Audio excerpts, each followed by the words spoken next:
સમજ્યા તમે? હવે આવું થાય તો શું થાય છે?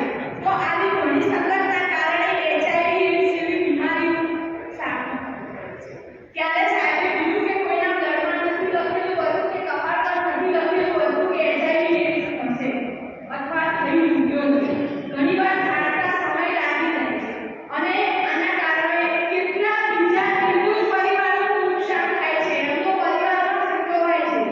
બરાબર? કેમ કે ઘણા બધા યુવાની અવસ્થામાં છે. યુવાન અવસ્થા એ કારણે હવે તમે બ્લડ આપો ત્યારે સરસ મજાનું બ્લડ કેમ્પમાં બ્લડ આપી દીધું છે. એ દરમિયાન તમારું HIV ડિટેક્ટ નહીં થયું હોય અને પીટી કલેક્શન પછી એ તમારું પીટી બીજાને આપવામાં આવે અને એ દરમિયાન તમારો HIV નિર્દોષ પરિવારનો જીવ લેશે. બરાબર? એમને જાણ થતાં કેટલું આર્થિક રીતે નુકસાન થશે. એટલે હંમેશા યાદ રાખો, સંગ સારો રાખો. બસ બીજું કંઈ જ કરવાની જરૂર નથી. આપણે માતૃ દેવો ભવ, પિતૃ દેવો ભવ અને ગુરુ દેવો ભવ, આ ત્રણ વસ્તુને યાદ રાખો.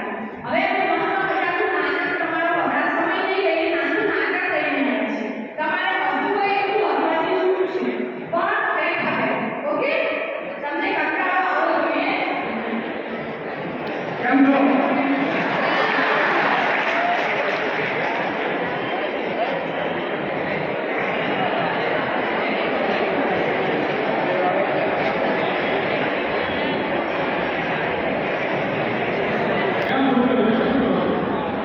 नीचे बोलो साइड में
બરાબર